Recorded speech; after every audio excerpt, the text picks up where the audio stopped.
You're listening to the Skeptics Guide to the Universe, your escape to reality. Hello and welcome to the Skeptics Guide to the Universe. Today is Wednesday, April 2nd, 2025, and this is your host, Stephen Novella. Joining me this week are Bob Novella. Hey, everybody. Kara Santamaria. Howdy. Jay Novella. Hey, guys. And Evan Bernstein. Good evening, everyone. Kara, how did your test go last week? It went well. I passed the second of 2 exams that are required to become a licensed psychologist in the state of California. And Achievement unlocked. Yep. And so paperwork was delivered today. I sent it on Monday, but I got the, notification. So now it's just up to the board when they want to issue me the license. Do you level up as well? Is that how it works? Yes. Do you get to wear a badge? Do you get to wear a badge? No, nothing. I get to see patients without a supervisor. A career. Yeah, I get to have a career and not be a fellow. You get to charge for your professional services. Exactly. Yes, that's when the big bucks start rolling in. So, unfortunately, Val Kilmer died. Was it just today that he died or yesterday? It was yesterday. And he was Yesterday. suffering a long time with an illness, right? Was it He cancer? had throat cancer, yeah. Oh, my gosh. He was a fraction of the person he was before. Gee whiz. But did he die from throat cancer? I thought he was... No, he died from pneumonia. Yeah, that's what I thought. Ooh, I thought that okay. he had kind of was on the other side of it. I don't know if he was NED, but... I remember seeing a picture of him from recent, and it could not identify him as Val Kilmer. You just couldn't. Yeah, but pneumonia is like a very common final event for chronic illness. For sure. That's like the proximate cause of death. Yeah, I just wasn't sure if he had active cancer when he died or if he was no evidence of disease. Because I think the diagnosis was like over a decade ago. Yeah, and he had it's been chemotherapy such a and while. everything. But Yeah, he got treatment. He made his own documentary, which I haven't seen yet. I don't know if anyone else saw it. Called Val, back in 2021. Yep. It was a good documentary. All the things that he'd been to that led him up to right to that point and to his illness and everything. Gee whiz. I mean, Yeah, it was very interesting. you have a favorite movie? You have a favorite? my production favorite he did? Val Kilmer role was Doc Holliday. Doc Holliday. Oh, of course, sure. Yes, By absolutely. Far. He's got some good roles, but man, that character, I just loved him to death. I liked him as Mad Mardigan, too, from Willow. Yes, he was that movie. That movie gets forgotten at times. Maybe It's the a cute Tolkien movie. people don't like. Do you remember the scene when he first appears? He's supposed to be kind of like mean and threatening in that movie. So they gave him like kind of like classic, medieval teeth, where his teeth just did not look good. Oh yeah, and then once that scene is over, I remember he grabbed a towel and he's rubbing his teeth, and then his teeth are like Hollywood teeth. It's like, okay, that was easy. I remember him chewing on leather or something to get that stuff off his teeth. No. Root. No, he's definitely Root Marm, I think I called it. Han Solo kind of character, scoundrel, unlikely hero kind of character. I probably first saw him in Real Genius. That's probably my first record. Oh, yeah, man. That was a good role for that him, movie. too. Oh, Fun yeah. character for his manic, abilities. And of course, Top Gun. Oh yeah, Top Gun was. He was Will fine always in probably Top be Gun. He was fine. No, yeah, but he became superstar, I think. Yeah. with those He didn't. roles. He didn't even want it. He didn't even like the script when he got it. He changed his mind on that, I'm sure. For Top Gun? Yeah, I think it was Top Gun, wasn't it? Yeah, he had to do it. He had to do it. He was in a contract obligated. with the studio, so he owed them a movie. He didn't like the script, but that's what a lot of actors get sucked into roles that they don't really want of because course. How about Doors? Yeah, he was an excellent. He killed it. He Morrison killed it in Doors. Doors. Like, wow, what a tour de force! He really became that guy. Jim Morrison. Yeah, he just That he was guy. like- that guy. yeah, the name escaped me for a picosecond there, but yeah, he was Morrison. I remember. I mean, I haven't seen it in quite a long time, but I remember being very impressed. You really did a great job there. Well, let's go right on with our content. Kara, you're going to start us off with a What's the Word? Yeah, I'm going to do this one a little bit differently because a listener, Glenn Ellert, recommended a What's the Word and basically did my job for me. So Glenn, thank you. I'm going to present to everybody what you presented to me. Don't worry, I double-checked everything. Might add one or two things here and there. But he basically said, I have a suggestion for a word of the day that relates to our current political situation. Anantiadroia. Enantiodromia. The tendency of things to change into their opposites, especially as a supposed governing principle of natural cycles and of psychological development. And that "and" is important because it's kind of a weird term that has a specific usage in one sort of esoteric branch of psychology. What Glenn says is that definition basically reflects the two uses and histories of the word, the first one being ancient and the second one being modern. So when we look at the ancient use of that word, we can break it down in the original Greek into "en," meaning to contain, "ant," meaning, or anti, meaning opposite, "o," and then "droma." Droma referring to like a road or a path or a race, like a running track.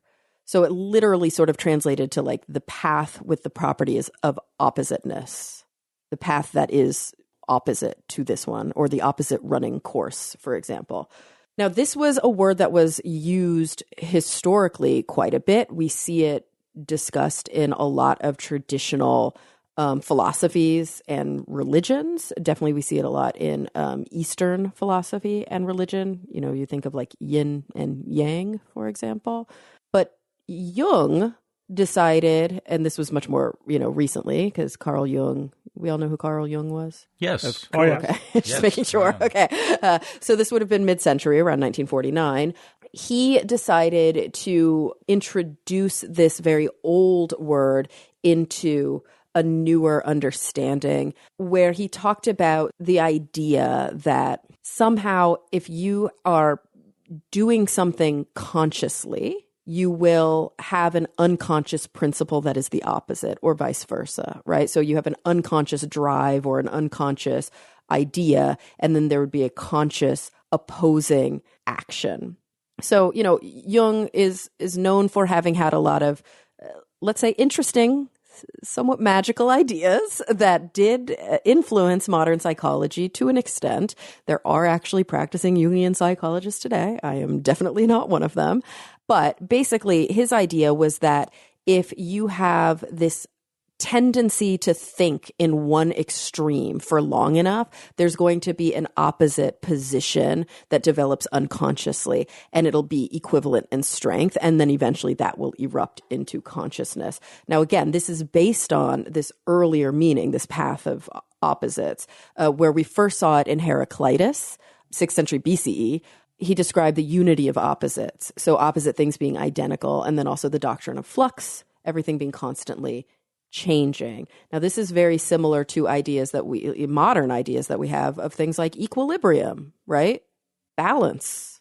Like, these are important, both scientific but also philosophical and psychological concepts. But the idea here, and I love this, so Glenn wrote to us and said, "In any case, I thought you might enjoy this word because it seems to describe the current political situation in the United States. As was mentioned on your Wednesday live stream," I'm not sure if they're referring to last Wednesday, "the right wing has gone from the party of free trade, balanced budgets, and strong ties with democracies to one of tariffs, deficits, and strong ties with autocracies. I see this as an experience of Anantiadroia right now." And then he says, "I have to disagree with Jung, however, in that I don't think this is a good thing, because Jung often talked about this idea of balance as a good thing." I dug a little bit deeper and I found an interesting post on Reddit where somebody kind of defined it and grappled with the idea of enantiodromia. And a lot of people contributed to that thread and came up with their own examples. One example of enantiodromia is that, like, as a person gets older, let's say a responsible husband and father who's done that his whole life might leave his family and run off into a chaotic relationship with a younger woman, or a person who's working all their life for a charity ends up stealing money from them. And then more people contributed to that, like the Catholic Church being a great example, right? Centuries of sexual shame and repression. We know what that kind of balanced out to, or the pendulum swung in the other direction. And it's interesting because I think about this, I've never used this term and I've never thought of it as some sort of unconscious principle, but that's something we all grapple with in our kind of psychological functioning. Very often when I'm working with patients, we will talk about the pendulum swinging and how, let's say you get in a fight with your partner and you say something really mean. You can't just expect the pendulum to go back to the neutral state naturally with time. Often it needs to swing equal and opposite, right? There has to be behavior that is equal and opposite to the cruelty in order to sort of restore balance and trust. I wonder, too, politically, if we aren't seeing these kinds of swings. Glenn kind of mentioned their example of it, but, is the political milieu right now a direct response to the previous two administrations? 100%. Right? And then will we now see an equal and opposite shift farther in the opposite direction as a direct response to this? And where do we sometimes net out in that balance? Like, I guess the real question is, why are sometimes the swings quite violent and why are sometimes the swings a little bit more moderate? Mm-hmm. But yeah, I do think we often see those kinds of swings in our own personal lives. We see them, like Steve, you could probably speak to examples of this medically, where equilibrium has to be restored. Obviously, physicists can speak about this. But it's an interesting term, when you look at the dictionary descriptions of Anantiadroia, it often will say like archaic. I don't think many people are using this term in their regular speech. Yeah, it doesn't really roll off the tongue, but maybe it's one we could bring back, or maybe we could shorten it, or I don't know. Kara, do you think, what reminds me of it, I don't know if you think it's part of this, is that the psychological phenomenon where if you are, trying to accomplish some goal, but you're doing it in a thoughtless way, you often achieve the opposite. For example, if you are very anxious about your partner leaving you, that will motivate you to be clingy, but the clinginess might drive them away. So you actually accomplish the exact opposite of what you're trying to do. Is that related to this, do you think? I think it could be. I mean, I don't know if Jung would see it that way, but I see it that way. And almost another example of that just came to me is sort of, is it a Navy SEAL or like maybe it's a Marine Corps statement that like slow is smooth and smooth is fast? Mm-hmm, that very often if you're trying to do something fast, the very act of like rushing, you make so many mistakes that you have to correct that you end up being too slow. Right. So if you just slow down and breathe. Slower. Yeah. Slow down and breathe. Wins the race. Mm-hmm, exactly. Right. And in a way, I think that speaks to it as well. Yeah. It's like speeding and you get pulled over for a ticket and they make you, they make it take so long that you lose time. Gosh, they're so rude when that. No, it's effective. Yep. No, it is. All right. Thank you, Kara. Jay, tell us about artificial intelligence and protein sequencing. So do you guys remember in 2023, the Nobel Prize in Chemistry was given to researchers who were using artificial intelligence to dramatically increase our understanding of protein folding? You guys remember that? Yeah. Mm-hmm. I have a vague recollection of that. Yeah, so that AlphaFold, is that AlphaFold? I think that was it. Yeah, that was a big deal. It was a huge step forward. And there has been another one of these AI events happening. Betafold? That I will tell you about. So recently it's very significant, and they're saying it's 100% due to artificial intelligence helping. And this time it has to do with protein sequencing. So they have a new generation of AI tools that have been developed, and this was led by a model called Instanova, and it's enabling researchers to identify proteins much faster, more accurately, and without relying on the current incomplete databases that we have that are hugely lacking information to really help them get the job done in the current methodology that they have. They're saying that the implications are wide-reaching because it could be used from medical diagnostics to environmental science, archaeology. There's this long list of sciences that can use this technology to help them do the work that they do. So the number one problem here is that conventional protein sequencing is very time-intensive, and that means it costs a lot of money. And scientists usually start this process by, they cut a protein into smaller bits, and these are called peptides. And they measure how heavy those pieces or these individual peptides are using a machine called a mass spectrometer. So after they weigh it, they try to figure out what the protein is by comparing those cut pieces to a database of known protein pieces, right? Does that make sense so far? Yeah. That right there, it's labor intensive. It's not the easiest thing in the world to do. But there's a big problem with that current method. The master list of proteins, of course, don't include all the proteins that are out there. And it certainly doesn't include all of the proteins that could potentially exist. In fact, they say that up to 70% of the pieces that they find, these peptides, don't match anything in the database. And that means that most proteins can't be identified using this common method. That's a big percentage. Like that is a huge percentage that go unevaluated to the point where they don't know what it is and they can't gain any information from using the current database. So researchers found that instead of searching for peptide matches, AI models like the one called InstaNova, they predict likely peptide sequences based on patterns learned from millions of known proteins. And this seems like, really, is that it? Is that all it took? It's complicated. It sounds kind of easy, but it's complicated because, of course, they have to build this massive database of all of those patterns that exist. But, they did it, which is fantastic. So this new approach accelerates the analysis, but it also opens up the possibility of identifying completely novel proteins, which is another awesome thing that they're finding that it can do. So this was developed by a team that was led by someone named Timothy Patrick Jenkins. Anybody? Old man Jenkins? Leroy Jenkins. Jenkins. That's Wow. so God, it's so funny. Wow, that's a 20-year anniversary item right there. Oh, it's probably older than that. Anyone who doesn't know what that is, look up Leroy Jenkins and you're going to have a good time. So Timothy Jenkins is at the Technical University of Denmark, and InstaNova represents this major step forward in AI-powered proteomics, right? You guys Steve, you must have heard of this. Kara, I'm sure you've heard of this. Mm-hmm. So proteomics is the large-scale study of proteins. What they are, how many there are there, what do they do, how do they interact with each other, where are they found? There's just a lot of different pieces of information that they will find and catalog, and it's super helpful to have this giant database of information. So the model, this AI model, uses a deep learning neural network. How many times have we heard that? And it's combined with a technique called diffusion modeling. This is the same strategy behind advanced image generators like DALL-E and protein structure predictors like AlphaFold. So that there's the precursors have already been out there, that some of this technology already existed. Diffusion models work by adding noise to input data, and then they learn how to remove the noise, gradually refining the output. So this iterative process boosts accuracy, particularly when data is messy or incomplete.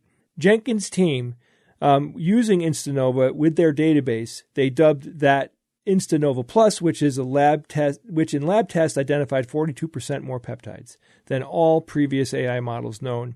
And one of them you might recognize was called Casanova. So that's a really, really significant percentage, and it's proving to be very successful. So if you don't remember, Casanova developed in 2021 by William Noble and his team at the University of Washington. This was the first AI sequencer to use deep neural networks similar to those behind large language models like ChatGPT. So in a head-to-head test, InstaNova Plus was used to analyze a synthetic mixture of proteins from 9 organisms. In real-world applications, the model identified 1,225 peptides associated with the blood proteins albumin in infected leg wounds. You ever hear about this, Steve? Did you say albumin? Albumin, yeah. Like from eggs? They're saying that the model identified 1,225 peptides associated with the blood protein albumin. Albumin, yeah. In infected leg wounds, right? Does that make any sense to you? I mean, well, albumin is like your most basic protein. blood protein, right? You just have a lot of albumin in your blood, and that is responsible for the osmotic pressure of the blood, but that basically keeps fluid in the blood, water in the blood. So the model identified 1,225 peptides associated with a blood protein in an infected leg wound. So this is 10 times more than conventional methods. And of those 254 peptides, they were previously undocumented, and the AI also detected 52 bacterial proteins from the same sample, showing its capacity to parse these complex mixtures, meaning that you can get a sample of blood and it has its own proteins, but there could be lots of other things in the blood, right? Like the bacteria, that it also was able to figure out what the peptides were in those protein chains. So that's a huge thing. It's able to parse through all that, sort it all out, and really give the scientists like a crystal clear picture of what are all the different things that were in this sample. So that said, Huge success. This thing could dramatically speed up the process of cataloging proteins and everything, which of course means that it could lead to advances in so many other things, like new drug development, blah, blah, blah. You could just name, laundry list of benefits here that lots of different spheres of science could benefit from. Now, outside the lab, researchers have already been putting these tools to work, like a researcher named Matthew Collins. He's at the University of Cambridge, and he's been testing several AI models that analyze his archaeological samples. So traditional sequencing methods have, particularly the ones that they use, of course, they fail, and they can't use them to really get to the nitty gritty on the information that they want to get out of these partial proteins that they find. Could be thousands of years old, and the samples are incomplete. They can, nothing we have today can really make it all make sense. It takes a lot of time, and they have to find multiple samples. It's just a mess. In this context, ancient proteins, like I said, they degrade or they come from extinct organisms, and they're not found in any modern databases. But the new models have helped his team identify, for example, rabbit proteins at Neanderthal sites and fish muscle proteins in ancient Brazilian pottery, right? Think about that. Researchers are moving over to using these AI models exclusively because it's crystal clear how much more powerful it is and how much success that they're seeing. So this is, guys, it's a fantastic example of, these very, very narrow, very specific AI models that are being used in science to speed things up, to fill in huge gaps, to do things exactly like we want them to be able to do. We want these AI models to have the ability to speed up these types of research and make the scientists' jobs easier and less expensive. And, damn it, it's working. This stuff is really working. Like when they do it this way, it seems like, oh my God, AI makes perfect sense. Juxtapose that to a lot of the other news items that we talk about where, AI is being used for scary stuff, and it's being used, like people are talking about having it run governments. And I wish that humanity had a crystal clear vision on what's best to use AI for. I certainly don't want AI especially in the short term, like making any decisions that humans should be making, right? But this stuff, chugging through data and, analyzing, huge reams of data and coming up with really brilliant conclusions. It's fantastic. And it's perfectly tuned to do things like this. All right. Thanks, Jay. Guys, have you heard about the bat cocktail party problem? Not at all. What would you guess that refers to? I didn't realize it was a problem. Well, okay, so maybe bats are drinking. Communicating in a cave? Bob's obviously very close. Oh, never mind. Never mind. It's not in the cave, though. It's when they're leaving the cave. Because they all leave at the same time. How do they coordinate that shit? And yes, and they're going through a very small space. Yeah. And yet collisions among the bats is very rare. Well, sure. Yeah, I never thought about that. Yeah, that's... Yeah. And they leave it at the same time because they're trying to basically overwhelm their predators, right? So, like there are raptors, hawks, eagles, whatever, waiting for them. And they'll pick off, a bat here or there, but they're hiding in the crowd, basically. So it's advantageous for each individual bat to leave when all the other bats leave. Imagine you're the first bat out, and there's like 3 million bats behind you. That sounds exciting, doesn't it? Like, woo! So how do they not run into each other? But now the problem is even worse when you consider the fact that they're all navigating with echolocation, right? Okay. And so if you have 100,000 bats all using echolocation in the same small space. Cacophony. Right. It's going to be overwhelming. That's where the cocktail party analogy comes from. It's like trying to understand the conversation in a cocktail party when there's a ton of background noise. You have 100 people talking in a room. How can you pick out one voice? Well, they must have evolved a filter of some kind for it, I would think. Yeah. So that's the question: is how did they evolve a way to not all bang into each other? Because that could be fatal. If you have a midair collision. Talk about a pileup. Do they have their own sonar sounds? It's echolocation. Yeah, but... Or echo sounds? Like, can they hear their own We're coming signals? up on a study, but the previous research looking at bats in the lab found that bats use slightly different frequency echolocation noises, right? So they could tell their sound from other bats. Yeah. But that doesn't work when there's that wouldn't help 100,000 bats in a very tight group. That's okay if there's not that many bats around and you're trying to distinguish yourself from a few other bats or dozens of other bats, but not tens of thousands of other bats. Well, maybe there's a physical component to this. Like they emit some kind of, I don't know, dust particle or dander or something, and they know to avoid the dander. So is the question, how do they hear where they are in space, or how do they hear where all the other bats are in space? Well, it's really where all the other bats are. Yeah. Yeah. They have to avoid hitting any other bat. Right. So the existing research didn't really solve the problem. It said, okay, they have, ways of, of avoiding jamming each other. They call it jamming, right? If you're overwhelming another bat's echolocation with your own echolocation, that's jammed. So why aren't all of the bats being jammed at the same time when they're trying to how could they possibly make it through that small space in a very short period of time without having massive pileup? They just basically were not going to be able to solve this problem in the lab.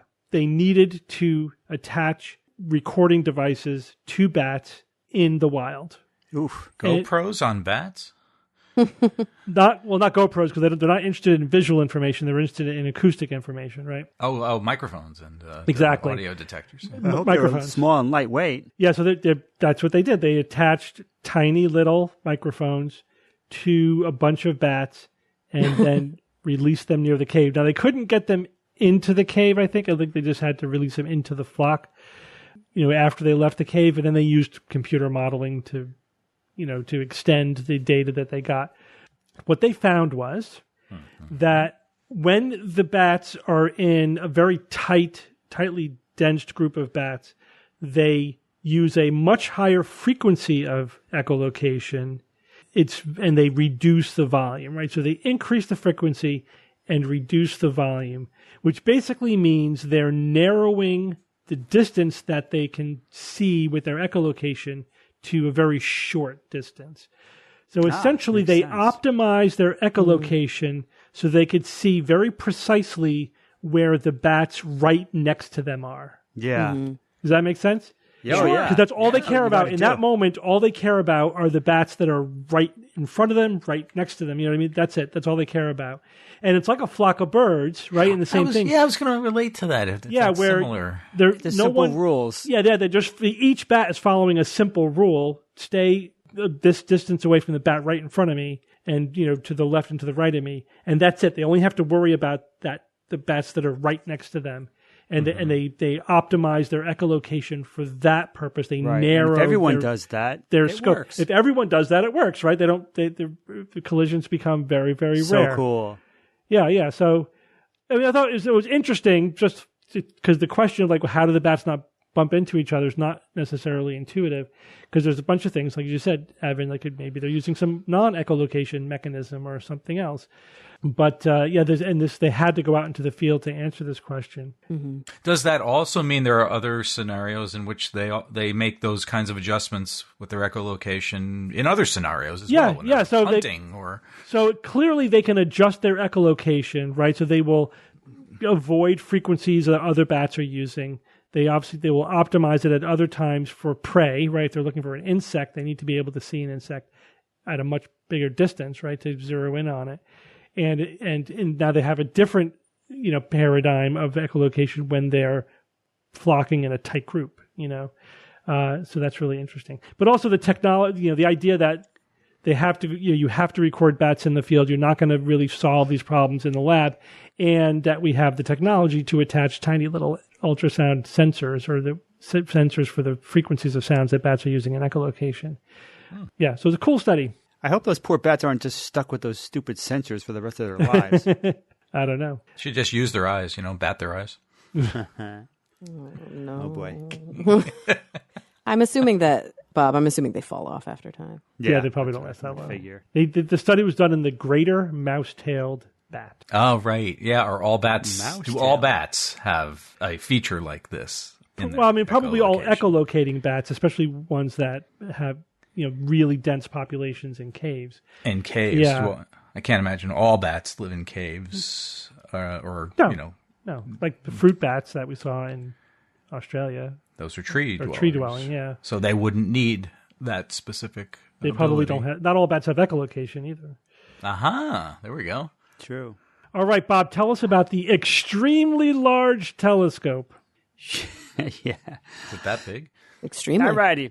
So, guys, a recent study suggests that the Extremely Large Telescope, ELT, which is being built in Chile, could detect signs of life on nearby exoplanets, including those that never transit in front of their stars, which current telescopes struggle with. So the study is in, I'll just read the first part of the study title. The first part, it says, "There's more to life in reflected light," which I kind of like that. So I've become even more enamored with the ELT, or Extremely Large Telescope, once I did more of a deep dive the past couple of days. I really am looking forward to this thing being finished. Now, of course, it's aptly named. Its primary mirror will have a diameter of a whopping 39 meters, 130 feet primary mirror. What? That's nuts. It'll gather more optical light by an order of magnitude than all previous telescopes. Get this one. Its images will be 16 times sharper than Hubble. 16 times sharper than the Hubble. That's pretty big. All right, so its main superpower, though, will be examining the atmospheres of nearby exoplanets. Now, this is currently being done, for example, by the James Webb Space Telescope. And so what happens is that as the exoplanet transits in front of its star, the starlight goes from the star through the atmosphere and right directly to our instruments. That's the path. Boom. That's how it goes. Now, this creates the very, very clear, very sharp absorption spectra, which means that certain wavelengths of the star are absorbed by gases as it travels through the atmosphere. And then we know once we get that light, then we could look at the absorption spectra and say, oh, look, these elements are missing when it goes through the atmosphere. That's what must be in the atmosphere, right? Now, the ELT, the Extremely Large Telescope, can do that as well. It can look at light coming directly from a star through the exoplanet's atmosphere and right to our instruments. But it would also be able to do something that's impossible for James Webb. Now, many exoplanets don't transit right in front of its star from our point of view, right? I mean, we just happen to be lucky that these transiting exoplanets, we're kind of edge on, right? We're edge on to the solar system so we could see the planet going right in front of it. But non-transiting stars, this does not happen. We are at a higher angle, right? More of a perpendicular type of angle, and it just doesn't happen. But now those exoplanets, they will still obviously reflect the star's light as well, and that can be helpful, but not as helpful as the transit spectra. So my question to you guys is, why do you think that this reflected spectra, the light going from the star, bouncing off the planet to our instruments, is not as good as the transit spectra, which is the light that's coming directly from the star through the atmosphere and right to our instruments? Why? Why is the reflected spectra not as good? Diffusion, right? Kind of, yeah. You kind of are right around the answer, I think, there. Now, the reflected light, it's important to note that this reflected light does have absorption features. It's there, similar to the transit exoplanets. But the reflected light, those features are far weaker, and it's also more complex due to the reflection. There's scattering, and there's planet surface effects. So it's very like attenuated absorption data. So it's very, very difficult and nuanced and complex. So teasing out that data is just not possible for James Webb. It can't look at the reflected light off of an exoplanet and do anything really with it. And that's mainly because James Webb, as awesome as it is, it's just too small. I mean, its mirror is like only 10 meters, not near 40 meters. It's got much poorer spatial and spectral resolution. Its contrast detection is not as good, not nearly as good as what the extremely large telescopes will be. So it's just the main reason is that the ELT, it's on our planet. It's not in space, so we could just load stuff onto it. It doesn't matter how heavy really it is because it's on the surface of the Earth. It's not like in some Lagrange point out in space. So the extremely large telescope is optimized to detect and find these biosignature gases hidden in this reflected light. Okay, it should do very well. That's what it was designed for, and that's all fine and good. But these researchers wanted to be able to predict, how good is this telescope going to be when it looks at this reflected light. They wanted to up their confidence levels to say, all right, now that we know everything that we know about the design of the telescope and what it should do, what will it, what can it really do probably, in terms of just like what do their instruments tell them it should be able to do once they go through. What they did is they went through a special program with a cool name of SPECTRE, which stands for Spectral Planetary ELT Calculator for Terrestrial Retrieval, blah, blah, blah, whatever, it doesn't matter. Okay, so they use a computer program to model and analyze the exoplanet atmosphere. So what this program does is it simulates how different gases absorb or reflect starlight. So with this information, they then can predict with much greater confidence what the extremely large telescope should be able to do. So this is what they did. This is one of my favorite parts of this is these test cases. They created these atmospheric test cases, and they had 4 of them. So basically 4 distinct classes of terrestrial planet atmospheres that are possible. So one test case was a non-industrial Earth. Earth as it was, a couple hundred years ago, rich in water and photosynthesizing plants, photosynthetic biosphere without anthropogenic fluxes. So there's no humans, necessarily with their industry mucking about with our atmosphere. So it's kind of before that. All right. The second test case was early Archean Earth. Now, this is where life was just starting to thrive on the Earth, say about 3.5 billion years ago or so. And then let's see, the third test case that they ran through their SPECTRE program was an Earth-like world where oceans have evaporated. So similar to what? To Mars, to Venus, planets that at one point would have been almost indistinguishable from the Earth, perhaps, but they had oceans and then they disappeared and things just got worse after that. And then the fourth one was a prebiotic Earth. So this is like an Earth that's capable of life, but there's no life there. And then for comparison, they threw in another planet atmosphere, but this was more of a Neptune-sized world with a very, very thick, much thicker atmosphere. And they threw that in there just for comparison. So why do you think these researchers had these different test cases? Okay. Well, they did it because they did it. That's fine. I know this is, Was thinking. They did that to determine if the telescope could distinguish between the different Earth-like worlds, right? They wanted, of course. They needed to know that no matter what kind of atmosphere was thrown at it, it would do a good job. But even more critical, though, they wanted to be able to make sure that the extremely large telescope could distinguish and not trick us into like a false positive or a negative, right? So that was critical because you don't want to. That means that whether a lifeless world would seem to have life or if a living world would appear barren, right? That you don't want that. Especially you don't want to have a test case where you have this living world and the telescope says, yeah, there's nothing there. Just go on to the next one. That's like the worst case scenario to miss something like that. So now the findings. So based on their simulations, the researchers found that the extremely large telescope should be able to make accurate distinctions for nearby star systems. So that's the good news. It should work as advertised, at least according to the Spectrum program. It should do very well at distinguishing between these various worlds that have life, that don't have life but may seem to have life, and vice versa. They said that the program said that this is going to do very well.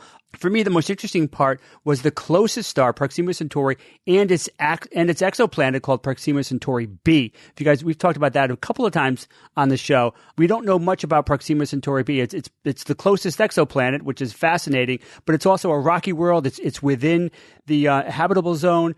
And we don't know that much more about it, but it's I mean, this is so encouraging, but we don't know if maybe it doesn't even have an atmosphere. You know, it looks like it's tidally locked, and that's also very problematic. But this is the closest exoplanet to the Earth, and that means it's going to be about as clear as any other exoplanet's going to be. So the other thing that they found was that this telescope should be able to give us some really good or bad news very, very quickly. They said that it should be able to detect oxygen in 10 hours. It should be able to detect methane in 5 hours and water vapor in 1 hour. Just in 1 hour, looking at a planet that's over 4 light years away, it could say, yep, there's water vapor on that planet with very high confidence. I also love how the survey will take into account important pairs of gases instead of just in isolation. So, for example, you often will hear that, this exoplanet might have oxygen, or it might have this, but it doesn't. But oxygen could be it could be created by life processes, or it could be created from geological processes. You don't know. So what they're doing for this is that they're detecting these gases in pairs. They're going to focus on that. So, for example, if you have an exoplanet with oxygen and methane, that implies that there's a continuous replenishment of those gases, and that would make an even stronger case for life existing. If you notice, I'm pretty excited about this. It seems like we've been cataloging how many thousands of exoplanets have we found by now? Is it 5,000? 5,000 exoplanets? Yeah. But we've got thousands of exoplanets, and we've been discovering them since, the 90s? I mean, for so long, I think it's time. It just seems the time is right to seriously take it to the next level and check out all of the closest exoplanets that are in habitable zones for biosignatures. I mean, it could be, the most tremendous news of the millennium. Imagine finding, hey, yeah, we've got a high probability, 95% probability that there is life on this planet that's only a few light years away, 4 or 5 light years away. But let's see, I want to end with an XKCD comic that I came across. And it's funny because they have a list of telescope names, and the top 3 boxes are checked. The Very Large Telescope, checked. The Extremely Large Telescope, we just talked about that, checked. There's also the Overwhelmingly Large Telescope. That was actually considered in place of the ELT that I just talked about. They were going to make it the Overwhelmingly Large Telescope. That's the name. The name was going to be that because it was going to be not 39 meters, but 100 meters wide, the primary mirror. But it was obviously too expensive, so they had to cancel it, and they downsized it to the Extremely Large Telescope. But this comic's got a few more here that aren't checked yet. So guys, scientists, astronomers, these names have not been selected yet. The Oppressively Colossal Telescope, the Mind-numbingly Vast Telescope. Yep. Let's see, the Cataclysmic Telescope. And let's see, the Telescope of Devastation. That's interesting. Ooh. I don't know if I like that one. Ominous. And then there's the Final Telescope. All of these are unchecked. But actually, that reminds me, some people are saying that this telescope, the Extremely Large Telescope, it might be the biggest one we ever create for this type of telescope, a reflector with, looking at optical frequencies. It's just, this is so big and expensive that some people think that we're never going to create anything bigger than that. And that would be a shame, but I totally get it. I mean, you can't be throwing around 10, 15, $20 billion on something like this. We might not see in our lifetimes anything bigger than this 39 meter behemoth. But I think we got many. Once this comes online at the end of this decade, I think we're going to have many years of amazing discoveries. Plus, there's other telescopes, 4 or 5 other telescopes that I found that would qualify for this Extremely Large Telescope size range, something like 20 to 60 meters or something like that. Or maybe it's 100. I think it goes up to 100. Because it was a little confusing because the Extremely Large Telescope is being built in Chile, but there's also a classification of telescopes. When you're in the 20 meter to 100 meter range, you are an extremely large telescope. So there are like 4 other extremely large telescopes that will be coming online for the next 10 years. I haven't looked at those too deeply yet, but they will also be a big change, I think, in astronomy in terms of just something that are they're just so big, so much, they're collecting so much light. We're going to see some amazing discoveries. Bob, you left one name off the list, telescope of unusual size. yeah, they didn't throw that in that comic, but they probably should have, because that's definitely a nice Douglas Adams. No, That's not from Douglas Oh, Adams. no, that's the Princess. Princess Bride. Princess Bride. Yeah, you're right. Very good. I don't think they exist. Nice. You don't? Well, Evan, but do you believe that the CIA found the Ark of the Covenant using psychics? What? I believe part of what you said there. Pieces of it. All right. The Ark of the Covenant. What do you, and I mean the four of you folk, know about the Ark of the Covenant that you did not learn from that most wonderful movie, Raiders of the Lost Ark? I know I couldn't. What do I know about the Ark that I didn't learn from Raiders? That you didn't, right. In other words, was your first real exposure to anything having to do with the Ark of the Covenant? No, I knew The about movie. it from Bible class, basically. You did? But we didn't. Okay. Yeah. We know. I mean, about the destruction of the temple in Jerusalem and that kind of stuff. But yeah, I'm sure the actual memory of it probably comes mainly from Raiders. It's got to be, right, contaminated by Raiders of the Lost Ark in a certain sense. Okay, for those of you who don't. It's a wonderful contamination. Oh, it is. It's still one of my favorite action-adventure movies. It's a wonderful movie. For those who don't know, I'll tell you what this is. Okay, an ark. What is an ark? Ark, A-R-K, from the Hebrew word aron, and it literally means chest or box. It can also mean a vessel of protection or preservation. All right, that's an ark. Oh, what's a covenant? A covenant, that is a sacred agreement or promise between God and, in this case, the people of Israel. So, the Ark of the Covenant is a chest made of wood and fashioned in gold, which acts as a vessel of protection. Now, what is it protecting? What is said to be contained in the Ark? Do you know? The pieces of the Ten Commandments. Yeah, right. Yes. Right. That is one of, or several pieces of, one of the items in there. There are two other items supposedly in the Ark. Does anyone know what those are? Are they also documents? No, they're not documents. Okay. It was the sort of toothbrush shroud? that Jesus used at the Last Supper. No, it's it's Moses' decent lunch. I thought it was And a cheese. note from his mom. Is it a shroud? Not a No, shroud. that's wrong test. Is wrong it a cup? You're getting in the right. like There's a a chalice? jar. That's New A Testament, jar. Kara. You got to go Old Testament. Yeah. Chalices in the Old Testament. They drank out other- of cups in the Old Testament. What are you talking about? Along with the stone tablets or the remnants of the stone tablets of the Ten Commandments, as Steve said, there's also something called Aaron's rod, which is, some kind of rod. like priestly rod, and Okay. a jar of manna. What is Jar that? of manna. Magic Jar energy? of manna. I know, isn't that For weird? spells? The which is described as the food God provided in the desert. Okay, because at the time okay. it was the Hebrews who were wandering, and after they escaped from bondage in Egypt, spent a lot of time in the desert, and supposedly magically, I guess, food appeared in the jar of manna, so that could help feed the people. Okay, Manna fair from enough. heaven.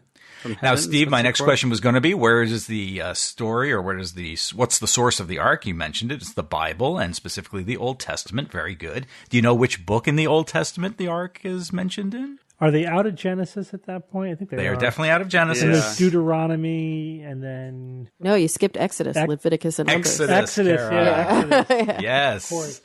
Oh, that makes And sense. do we know when Exodus was written approximately? Long time ago. Oh yeah, a very long time ago. In biblical times. Yeah. 14th century BCE. So we're talking roughly 34 to 3,500 years ago from today.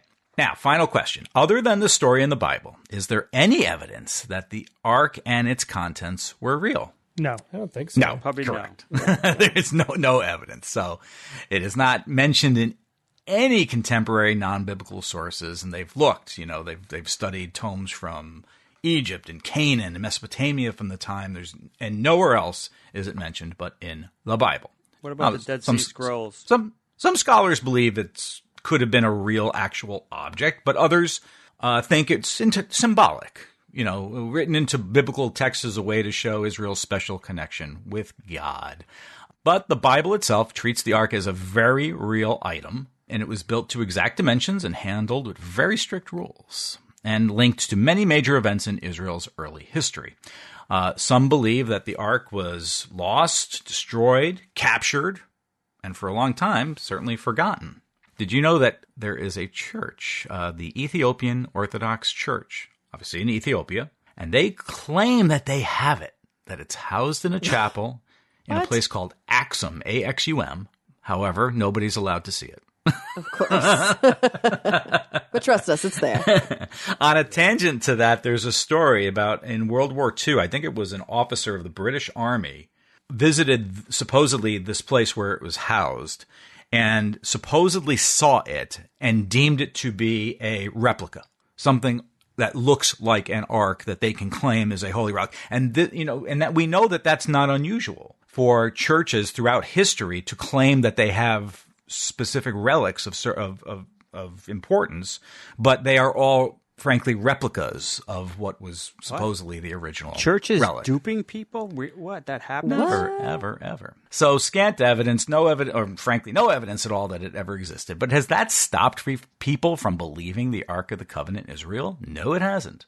Because why let something like lack of evidence get in the way of a perfectly good belief? Now, of course, people in the latter 20th century, around the time that the movie Raiders of the Lost Ark came out, those sophisticated modern people inhabiting an age of science, technology, and reason would never waste their time and money and government resources looking into objects described in the Bible with no evidence to support that the objects even existed in the first place, right? Am I right? Well, would you believe the United States Central Intelligence Agency, the CIA, or the U.S. Department of Defense, the DoD, would undertake efforts to go looking for the Ark of the Covenant? Oh, yes, they did. Sure. And of course, but they're going to use the most sophisticated tools at their disposal, right? The highest technology, sophisticated methods, and calling their most celebrated assets to search for the lost Ark, right?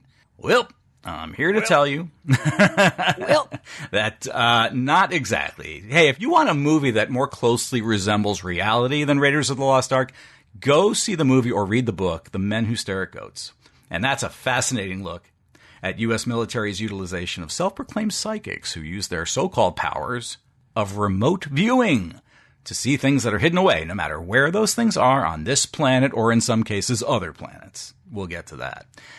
And that's what the CIA and Department of Defense did in the 1980s. They called on the services of scammers, psychics, to try and locate, by the power of remote viewing, the lost Ark of the Covenant. And that is in the news this week, as a slew of declassified documents have been released by our government in recent weeks, some of which admit to these efforts. Now, this is not the first time that these documents have been talked about or parts of them declassified. It was back in 2000, actually, when this was first known and first declassified. However, the thing is, in the year 2000, the internet was just a shadow of what it is now. I mean, yes, there was the internet, but I don't know that it had the same cultural saturation sort of that it has today. If something like this hits the internet now, obviously everybody's going to know about it. But, back in 2000, maybe not so much. So it wasn't as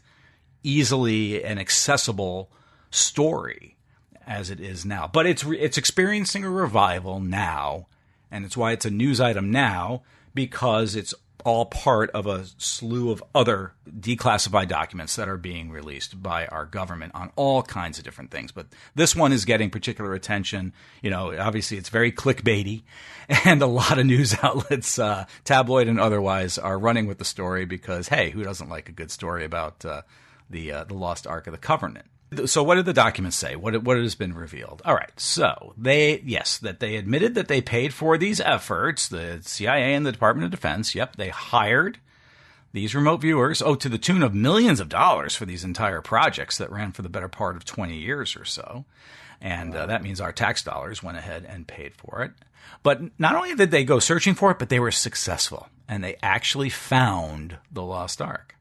However, remote viewing of an object is one thing, and the retrieval of a remotely viewed object, that is quite another thing. This isn't about the retrieval, but it's the story about the remote viewer's supposed success in actually finding it through their powers. You got to think back. So this was during the Cold War, like the end tail of the Cold War, and the U.S. government was launching secret psychic research programs under the umbrella of what became eventually known as Project Stargate. the programs were aimed to determine if remote viewing could be used for espionage, and mostly having to do with the troop movements and defense movements of the Soviet Union. And, and taking a look at, their missile silos and seeing what conditions they were under. But hey, if you could use remote viewing to look for those kinds of things, maybe you could also use this information to look for, lost religious artifacts and relics. So that's exactly what they did. In one particular case, they worked with a remote viewer who, let's see how they describe it. Remote viewer number 32. Who knows how many hundreds of these remote viewers that they hired over the years. In a remote viewing session on December 5th, 1988, remote viewer 32 was tasked with identifying, quote, a hidden object. And they allegedly did not know that the object that they were being tasked to find was the Ark of the Covenant. So, without that knowledge, just find this hidden object. The only thing that the remote viewer knew is it was something that existed somewhere in the Middle East region. The region of the world known as the Middle East. Okay. So the psychic described a location in the Middle East that claimed housed an object that was being protected by entities. And here's what it says. The target is a container. This is right from the document. This container has another container inside of it. The target is fashioned of wood, gold, and silver. Similar in shape to a coffin, and it's decorated with a seraphim, which is like a six-winged angel or, these angelic kind of creatures. The declassified document showed that several pages of drawings accompanying this written description would turn out to be something resembling what the Bible described as the lost Ark of the Covenant. That visuals of surrounding buildings indicated the presence of mosque domes. Well, gee, of course, if you're going to be, if you're given the clue that you're looking somewhere in the Middle East, that's a pretty, even I could have probably told you that without any powers. But that the object was hidden underground and in dark, wet conditions. There's an aspect of spirituality, information, lessons, and historical knowledge far beyond what we know, remote viewer number 32 continued. They described it as being protected by entities that would destroy individuals who attempted to damage the object. The target is protected and can only be opened by those who are authorized to do so. Did they say it would melt your face off? Right. Exactly, Steve. I mean, come on. It's 1988, and the movie, is it not clear that this remote viewer figured out on their own, and frankly, it doesn't take much if you're being hired to look for an object in the Middle East, Why wouldn't you describe something akin to what you saw in Raiders of the Lost Ark and in describing the Ark? But this is considered to be, oh my gosh, how could this remote, how could the psychic have known what we were going for when we didn't give him hardly any clues and so forth? Apparently, some people were very impressed by this information that the remote viewer provided. However, to us in the skeptical community, we know this, as many things, not the least of which is a cold reading, and using those kinds of techniques to come up with something akin to what would be a hit in this case, and impressing people who otherwise are unaware of such tricks. Yeah, it's completely unimaginative. I mean, you could have made that up off the top of your head, just winging it. Sure, you could have asked ChatGPT and did 10 times better. Totally. Absolutely. ChatGPT would have been overkill. So, making the rounds, Ark of the Covenant. Gee, I never thought we'd be speaking about this on the show, actually bringing in. So, but they never went to get it because they didn't. Right. They didn't say that it's here on the map. It's just like they just described the place that it's in. Right. Yeah. Give me the longitude. Give me the latitude. Give me the depth. No details like that. Just basically a cold reading. I'm surprised they didn't say, I see a giant warehouse. and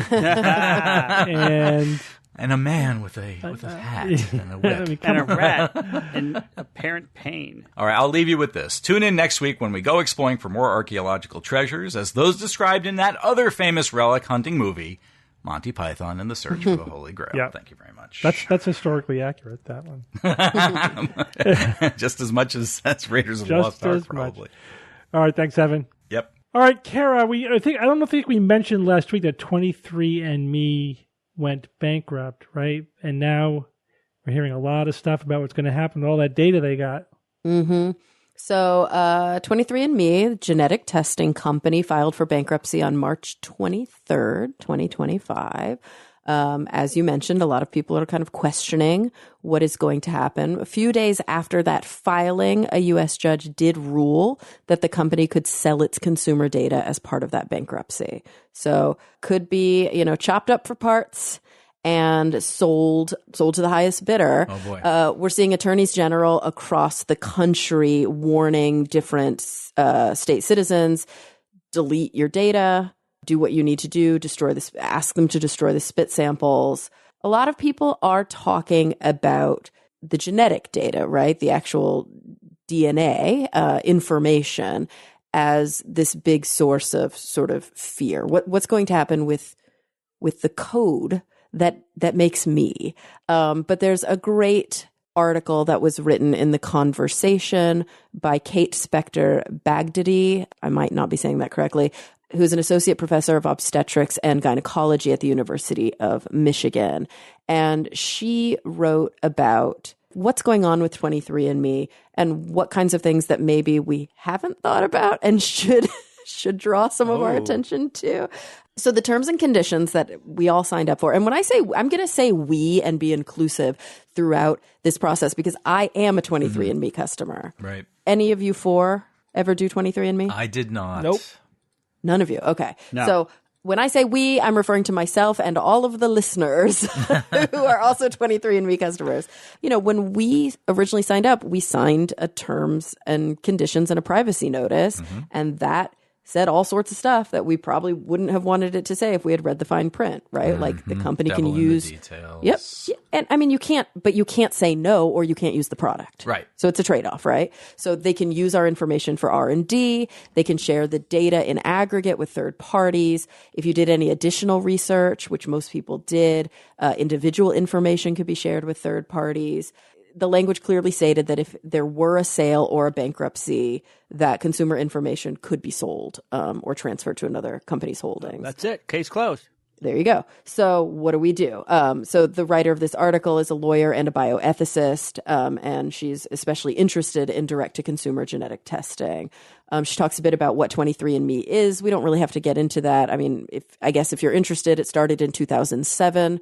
Obviously, it's named after 23 chromosomes in our DNA. And there are other direct-to-consumer genetic testing companies, but it was I think it was one of the first and definitely the largest. Interestingly, a lot of these other genetic testing companies didn't last. They couldn't figure out the business model. They couldn't make enough money. And so they went by the wayside. But 23andMe had tried to hold on pretty strong. It looks like over 15 million consumers over the course of its life purchased 23andMe. Most of those people consented to research.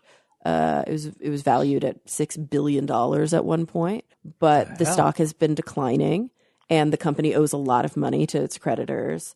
The author of this article attributes some of that to a 2023 hack where 7 million people's data was shared, and also just kind of a lack of interest in doing, the collecting and the genetic information. Like just fewer people are interested. I think it was a big boom and then it's had a long tail. There's the important statement, if you're not paying, you're the product. You guys have heard that before? Yep. Right. Sure. So we know that when we talk about like social media companies, our data is valuable. Our data are valuable. Yeah, subject verb agreement there. Our data are valuable.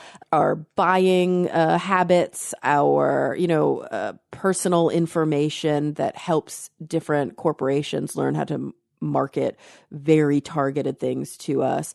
There's a note in here that I found really interesting. The author references a book that was written this year by a former Meta executive named Sarah Wynne Williams. The book's called Careless People. And she talks about just how like deep this goes. And I think we all know this, but it's just kind of a chilling example that Facebook, for example, would use behaviors that they deemed related to self-consciousness about personal appearance. Like, let's say you put up a selfie and then you quickly deleted it. If you did that, you were more likely to have beauty products promoted to you. Huh. So it's not just demographic data, but it's also behavior online. And really, we're not talking about one datum over here and another datum over there. We're talking about aggregate data and how important a story data in the aggregate can tell about individual users. There are some concerns here, not only about my genetic code becoming available online to, let's say, nefarious actors, or becoming available online to a corporation that I originally did not consent to have that information. But if you've ever been involved in 23andMe, you know that it's not just your genetic data that's present. There are a lot of sort of quizzes and individual data collection experiences to try and hone the health and wellness and lifestyle portions of the 23andMe. So it's not just like, hey, here's your genealogy. You are likely to have come from this part of the world this far back, and these different migrations out of Africa. It's also, you're likely to have a widow's peak. You're likely to wake up at this time. You're likely to be less affected by caffeine. And they get a lot of that information by collecting vast quantities of self-report data and then comparing that to the genetic data that they have.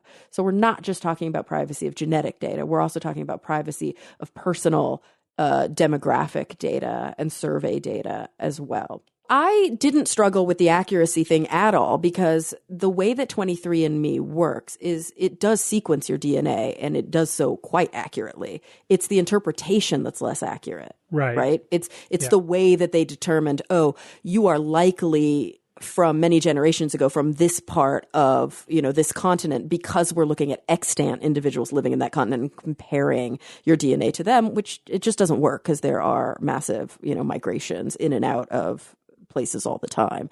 And we know that the vast majority of users are probably what we call weird, right? Western, educated, and I can't even remember what it all stands for, whatever, richer white, Western users. And so you have really specific data about what county from England your ancestors came from. But then it's you're just broadly West African, because they didn't have enough participants in those areas.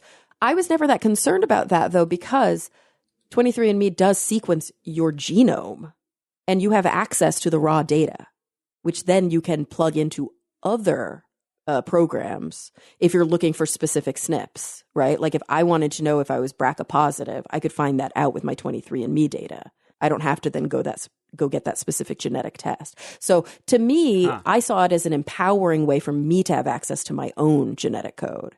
And yes, I had to do it through a third party, but you would have to do that also if you were getting sequenced for medical purposes, right? Yes, the protections are much stronger, but there would still be other individuals who have access to that data. There's still risks of data breaches, all those things. Now, don't get me wrong. My data could already exist on the internet. There is a lot of fear about this leak. I myself am really concerned. But what I am going to do is what, like I mentioned earlier, most of these attorneys general are recommending, and what the author of this article in The Conversation recommends, which is to go into your 23andMe and delete your data. So I already started that process before we recorded the podcast, but I didn't want to finish the process because I was afraid I would no longer have access to my settings window. What I want to do is talk folks just really quickly who may already be enrolled in 23andMe and don't realize how much of their private information is actively being shared. I want to help empower you all to log in and figure out what to do. So if you log into your 23andMe and you go to the tab called Settings, you're going to have a bunch of different windows. Most of those windows ask about your demographic and personal information, but then things get hairy when you get to privacy sharing, preferences, research and product consents, and 23andMe data. So what I did first is I went through all of my privacy and sharing, and I blocked sharing or disallowed sharing for everything. I'm no longer participating in DNA relatives. I'm not allowing my connections to see my results. I've blocked sharing invitations. I'm not connected to any apps or any reports. I have no viewers. Then I went through, obviously changed all my email preferences, and then all of the research and product consents. I revoked consent or declined consent to all of the different research participation that I was actively engaged in, and revoked or declined consent for sharing of individual non-aggregated data. So all of that now is blocked or revoked. And then the last step is that you can go in and download your data And that's what I'm doing right now. There's a report summary. There's ancestry composition raw data. There's the family tree data. And then there's all of your raw data. That is, you can even submit a request to download your imputed genotype data R6 in its uninterpreted format. So they say as a collection of variant calling data files. I'm probably going to do that too, just so that I have access to all of these things. And there's also phase genotype data that you can download. So what format are all these files in? So they're all different. Like the raw data is a plain text file. The imputed genotype data R6 and the phase genotype data the phase genotype data is an uninterpreted plain text file. The imputed genotype data R6 is it's a collection of what they call variant calling data files. I don't even know what that is. So you have to use software like BCF tools to be able to use it. I don't know if I would ever be able to, but at least I would have access to that raw data. And then the rest of them, I'm assuming, are going to be like PDFs, because these are the reports that 23andMe interpreted from your data. So you'll get a download of everything you've ever had access to. You can also request all of that raw data to get it. And then at the very end, you delete it. There's literally a section that says delete data. Caution, data deletion cannot be reversed. You'll permanently lose access to your reports. Any pending data download requests you've made will be canceled. So you want to wait and delete it after you've taken everything that you want. There's even a text box. Why are you requesting to delete your data? You can tell them what you think right there. And then you can permanently delete your data. It will be gone. Now, the hope is it will be gone from the databases altogether. Yeah.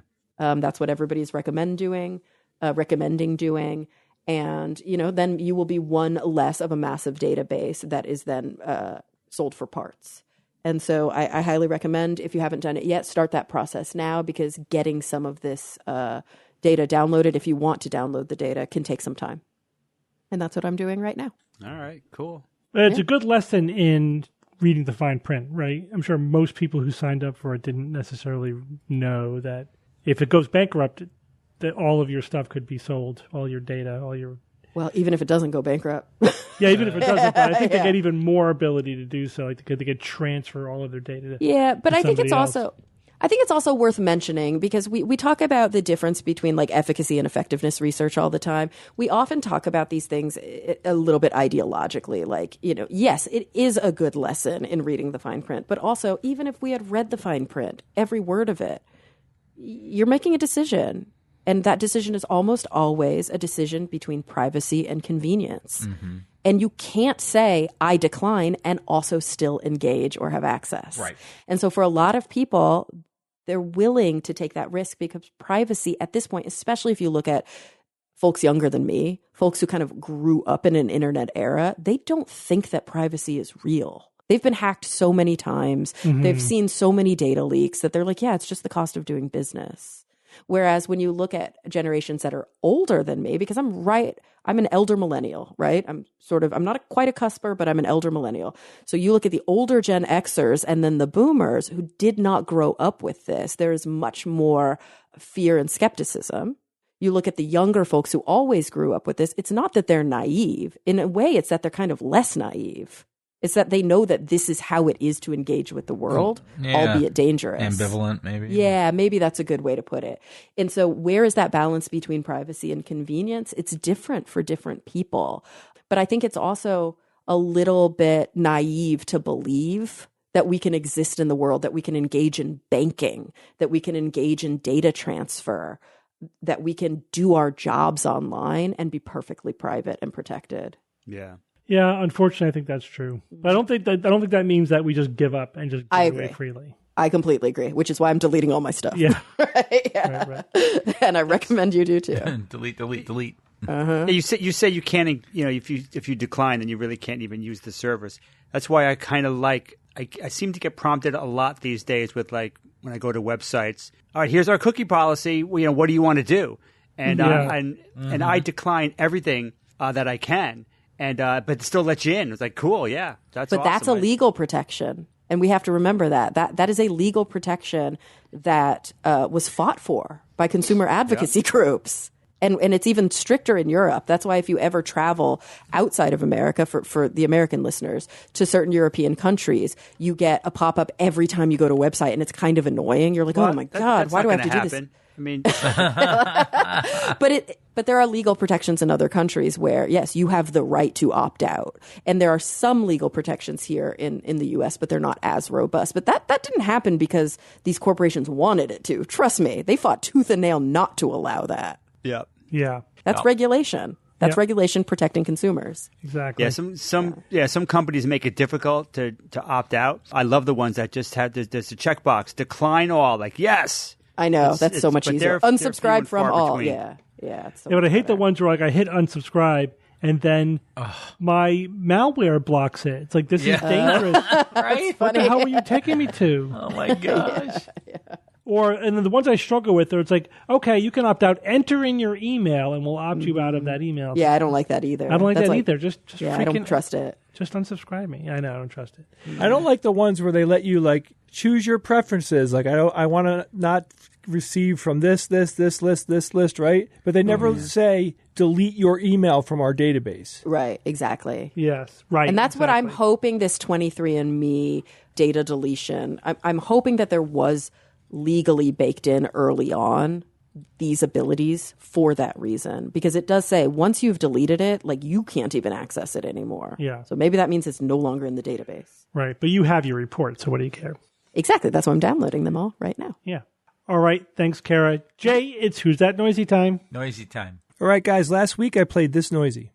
I'm about to play a noisy that might really irritate some people, so if you don't want to hear it or you want to just lower your volume, now's the time to do it. Thank you.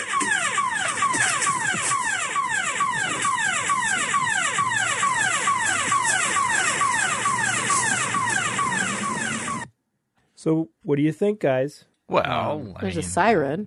A car alarm. Or an alarm, you yeah. know, but that couldn't be it because it wouldn't be that simple, right? Some Sometimes sort of it is. alarm. Might not be a car alarm. I got a lot of people that wrote in on this one. So Brianna Biebel, Bibel, Beeblebrox? Bibel. Biebel. So Brianna says, this week's Who's That Noisy sounds like a game of laser tag. And then she has called herself the bumbling biochemist. I mean, I've played laser tag, and there's all sorts of noises that happen. Your base is exploding, whatever. Sure. That kind of klaxon noise is in laser tag. Absolutely. That is not this noise, but it's not a bad guess. A listener named Paul Cycle wrote in and said, in this week's Noisy, we hear two men communicating during an alarm. The alarm is operating because of a critical function. So he's trying to parse through it here. And then he finally gets down to, my guess is that this is a flooded power generation facility and the men are starting up the flood pumps, which we hear at the end. You get 2 points for how specific you were. You are not correct, but you're not, 100% wrong because you're on the right track. You just didn't get to the right thing. Timothy Jurchistish.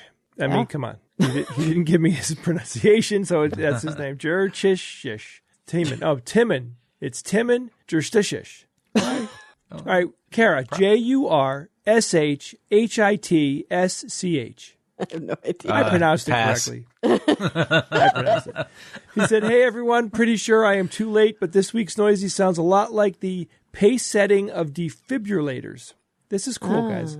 He said, it's a good audio cue so people have to perform CPR. People that know how to perform CPR know how fast they should go. He said around 100 BPM. That's pretty cool. Never heard that. Didn't know it existed. Now we do. Evil Eye wrote in and said, in the 70s, my mom bought a Buick Regal that had a theft deterrent alarm. You had to use a key near the front left panel to arm or disarm it. If anyone tried to lift the door handle while it was armed, it made the same noise. So, yeah, some of us go back to the 70s on this show.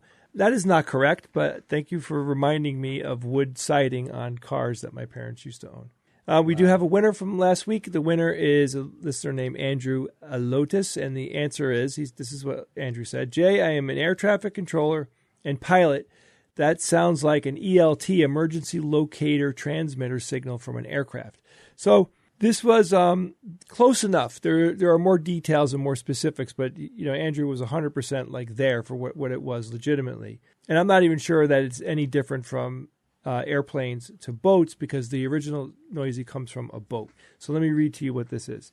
It's a EPIRB. These are emergency beacons that are mandatory on all boats traveling a certain distance offshore. They can be manually activated or they will automatically activate when a vessel sinks. And once activated, they emit a signal to a satellite, which is then coordinated by rescue parties to assist. Similar devices on land might also be called personal locator beacons, or PLB. So, yeah, bottom line is, crafts have these, airplanes, boats, anything where people might need to be located.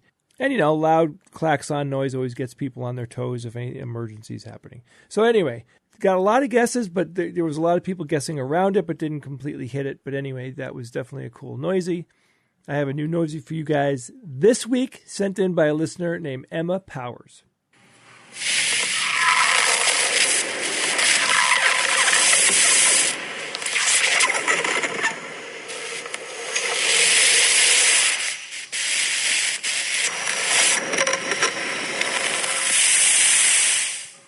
There it is. If you think you know this week's noisy or you heard something cool, email me at wtn@theskepticsguide.org. Steve, few quick announcements. Sure. One, Nauticon 2025. There are still tickets available for the conference. You can go to theskepticsguide.org or you can go to notaconcon.com to find out more details. The schedule is up. We have a secret surprise guest, but it's not a secret because we're telling people who he is.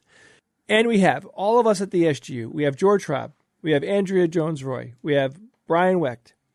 We have Ian, who you might actually get to see his face if you come to this conference. He will still be hiding it, but sometimes you could see him. You got to just try hard. He's like Bigfoot. I'll point him out to you. So we also have a new announcement, guys. We are going to be doing a show in Kansas. Kansas. The show is going to be on September 20th.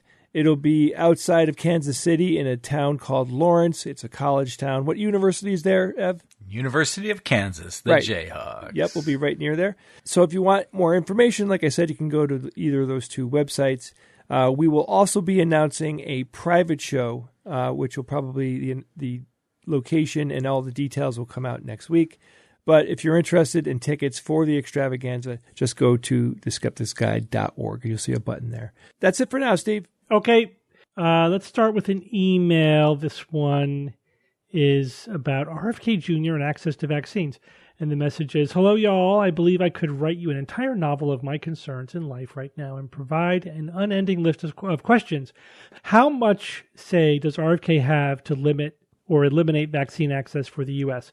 What could we do to prevent it? If he can remove it, how badly would this affect the manufacturing and supply of vaccines once he is gone from office? An example I look to is the Lyme disease vaccine that did exist and disappeared and seems to be making a comeback now. I just do not understand how someone in power like RFK is so willing to be ignorant. Does he believe seatbelts shouldn't exist because they aren't 100% effective, and 50 years of data can be ignored on their effect? I could go on and on and on with the amount of anger that has been building up inside since 5 years ago. Thank you for doing a good job. I look forward to your weekly release. All right, so we've talked about RFK and vaccines many times before. David Gorski actually did an article exactly on this question. What could RFK do to undermine vaccines in the U.S.? So go to Science-Based Medicine if you want all of those details. But there's a lot, unfortunately, that he could do. I mean, he can't directly affect the industry, but he can destroy the support that the federal government, the CDC, gives for vaccines. And it doesn't have to create much increase in vaccine hesitancy to have a big effect. So, for example, I just learned today that the CDC removed its reporting on measles. Yeah, I saw that. And which included be sure to get your measles vaccine. So that's gone. Yeah. And the CDC public announcement, public service statements on vaccines are a personal choice. Talk to your doctor about the risks and the benefits of vaccines. Well, didn't they also recently cancel the meeting that's necessary for them to determine the flu strains that are going to be included next year? That's the thing. They do have a lot of power. Yeah. It's not just about influence. They're determining where money goes and what decisions are being made about some things. like annual flu shots, right? Yeah. Like they weigh in on that. That's terrifying. Now, you could also, again, he's ginning up an anti-vaccine study that's, he's guaranteed is going to produce a result that he wants. We talked about that last week.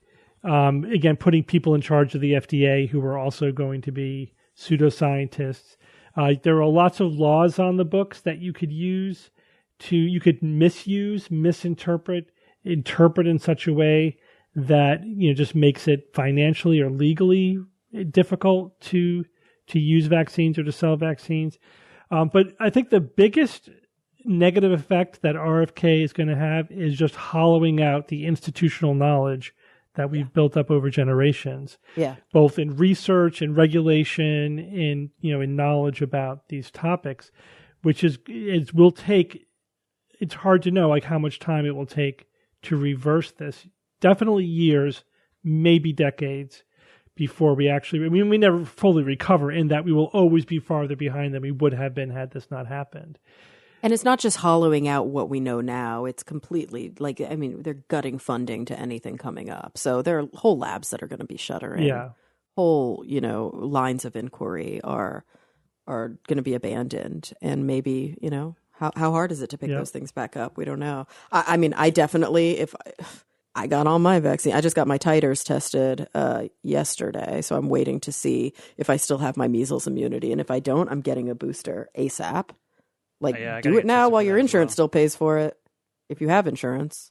Yep. See what you're missing. Now's the time. Now's a better time than ever. I think the thing, too, that the reader asked about, I don't understand how someone in power like that is willing to be so ignorant. Does he believe seatbelts shouldn't exist? Because this is not about regulation for RFK. RFK loves regulation. He was an environmental lawyer. Mm-hmm. It's also not about ignorance. He's a and it's not about theorist. Ignorance. He is a conspiracy theorist. Yeah, this is intentional. His thinking is wrong. It's terrible. He has serious problems when it comes to his ability to logic and to understand science. He cherry picks, he distorts, he has a preconceived notions. He basically, unfortunately, his experience as a lawyer is being used for evil, right? He makes a lawyer's case for whatever side he is on, and rather than actually looking at the evidence. His side determines how he sees the evidence. The evidence does not determine what he believes. And that's why he's beyond logic and evidence at this point. One other thing that David points out, he is in charge now of the committee that recommends the childhood vaccine schedule. He could alter those recommendations, which is what schools use in order to require vaccines to attend school. So basically he could eliminate the need for some or all vaccines for attending public school. And what kind of mental gymnastics is going to be used when we immediately see the results of? Because it's happening already. Of course, but this is going to be a cross-sectional study, not just longitudinal, right? There's always a new generation of kindergartners, and so within no time at all, we will have data that show kids are getting sick, really sick. And kids are dying because they're not vaccinated or because they're not getting their vaccines early enough. And what kind of mental gymnastics is the administration and this specific department going to pull to try to explain that away? Yeah. Let's just blame Biden. They'll blame Biden. Yeah, exactly. Blame Obama. And even if he does anything to rein in industry on food additives or whatever, if you are still there thinking, oh, he might do something good, it's going to be an order of magnitude worse with what the negative effect that he has from the vaccines. Oh, yeah. You think your red dye number 5 or whatever is more dangerous than measles? Yeah. Right. Yeah. You kidding me? Just another government official with a body count. Yep. Yeah. I wonder how many websites now we have. We've got to have a main website and then a drop down where we can click each government what's official. the harm? Yeah. One more quick one. I'm not going to read this whole email, but this email, William from California, says that he was on Neil deGrasse Tyson's Facebook page, and Neil dropped a math problem. It's one of those counterintuitive math problems, right, where there's an intuitive answer that's wrong, and the real answer is hard to wrap your head around. So here's the problem. A driver aims to average 90 miles per hour over 2 laps, but he completed the first lap at an average of 60 miles per hour. What average speed is needed for the second lap? What do you guys think? Well, what the knee jerk is 120, right? Think Is that 120. knee-jerk is Yeah, that's the 120, intuitive wrong Yeah. answer. Right. The correct answer is 180 miles per hour. Why is that? This is not my forte. Because you complete the lap in less time, right? It's not you don't average the laps. These laps are artificial. You average the amount of time you spend at each speed. So if he averaged 60 miles per hour completing one lap, if he goes 180 miles per hour, he's going to complete that lap in a third of the time. So it needs to be 3 times the speed. Does that make sense? Okay. So that's why it's 180. It's not 120. Yeah. But it gets a little bit crazier when you extend it. So he said, for example, then a second meme popped up where the first lap speed was changed to 45 miles per hour. I was the first person to jump on this one and didn't realize that for this reason there is no solution. For this version, there's no solution. So essentially, if you do the math, it's like you would need to go infinite speed. Yeah. You know? Right. It can't be done. Yeah, it can't be done. So you can't get down to an average speed of 60 miles per hour. You would have to go so fast. You know what I mean? But he's saying there are people in that discussion on Facebook who refuse to accept it. Like, no, it's 100 and what's the intuitive? It's 135 miles per hour. That's it. And it's like, stop confusing me with complexity. That's the answer. It's like, no, that's the intuitive wrong answer. Yeah. Which this one is not that, to me, it's not that hard. Like once you explain, it's like, oh yeah, you're going 3 times as fast. It's a third of the time. You have to do it that way. It's not just the lap. Yeah, it's the idea of the lap being an arbitrary metric. That that's not half. Yeah. Perhaps a better way to look at it also is to you have to consider the total time and the total speed. So let's say in the first example, each lap was 90 miles. That's how long the lap was. So he wants to go 90 miles times 2. That's 180 miles, averaging 90 miles per hour. That's 2 hours. That's the total travel time. But if he's going 60 miles an hour for the first 90-mile lap, that's an hour and a half, which means he has to go the second 90 miles in 30 minutes, or half an hour, hence 180 miles per hour, right? That way the total time is 2 hours in order for the 180 miles, 2 times 90 miles per lap, to be 90 miles per hour average speed. That's it. And the second one, 45 miles an hour, takes up 2 hours, so there's 0 time left, right? You have to get the rest of the second lap in 0 seconds in order for you to average 90 miles per hour. That's it, right? That's once you get that, you're like, okay, yeah, all right. Now the jump to intuitive answer was wrong, and you understand it. But people are just doubling, tripling down on the intuitive wrong answer. And Does this surprise anyone? Yeah, he wants to know what fallacy that is. And he says, is this the Dunning-Kruger effect or whatever? Is it just a desire for simplicity? I do think it's partly the people don't want to let go of the intuitive answers because it gives them a sense of control. And it does feel simple and elegant.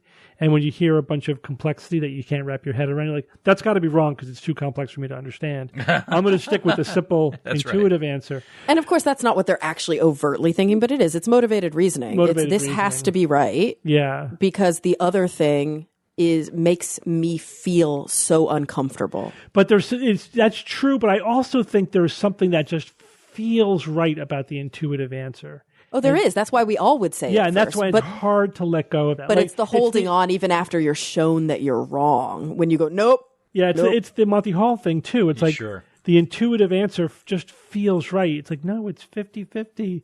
It's like, no, you just can't give it up. Run the experiment. And you'll see you'll see what the result is, and you'll see what the which answer has been is. done, but still, just without doing that, like just trying to think their way around it, I know. They just can't make that connection. But again, we these are fun. First of all, because they're fun, but second of all, because they reinforce how counterintuitive math could be. Our brains are not really built for complex Nope, we suck math. at it. Yeah. Well, Our brains are literally built to be able to think like up to 7 digits or something. Like, but that's pretty much it.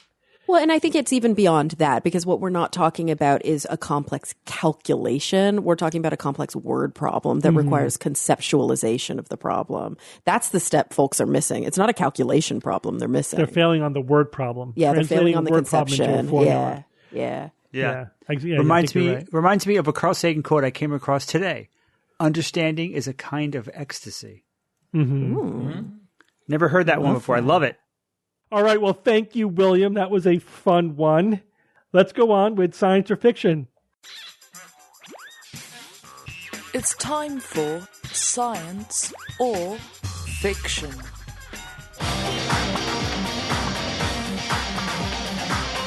Each week I come up with 3 science news items or facts, 2 real and 1 fake. I challenge my panelists to tell me which one is the fake. Just 3 regular news items. Kara, you missed a sweep last week.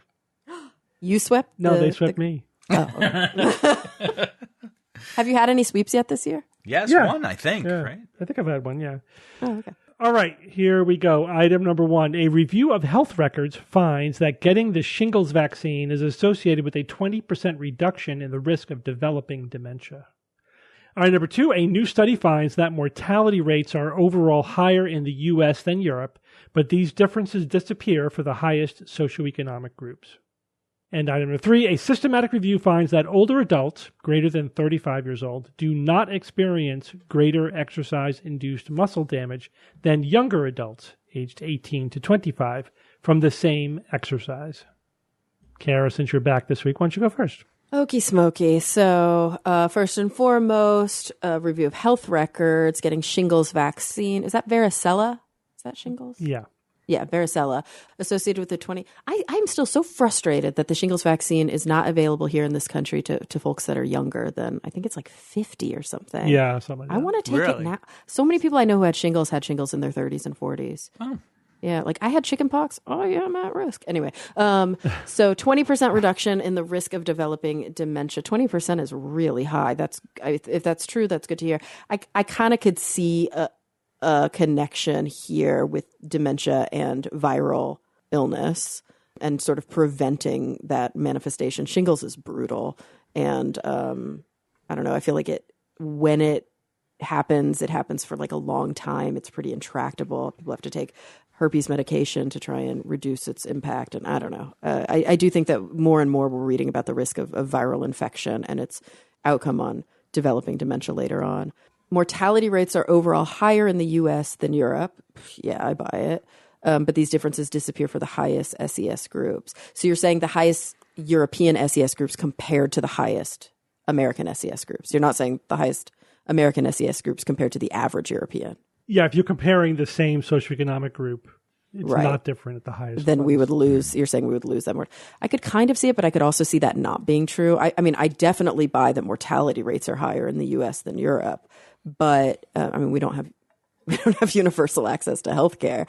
But I think that affects everybody, even rich people, because there's a lot of social inequity that even rich people are still subject to a lot of systemic problems in this country. So, I believe we are only as strong as our most vulnerable. So even the rich people aren't able to kind of get off that boat. So I don't know. That one kind of rubs me the wrong way. And then older adult, I don't like that you said older adults. 35. That's what the study said. That is not how you define older adults.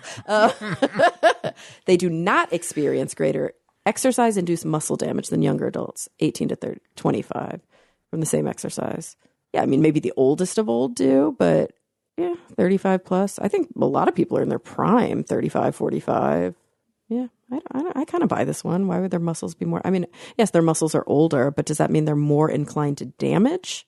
Or does it just mean that they're more inclined to like atrophy? I don't know. Yeah, I think the one that bugs me the most is the mortality rate one. I have a feeling that rich people in the U.S. are not saved by being in the U.S. Okay, Jay. Yeah, so the one about the shingles vaccine, I think that one is definitely science.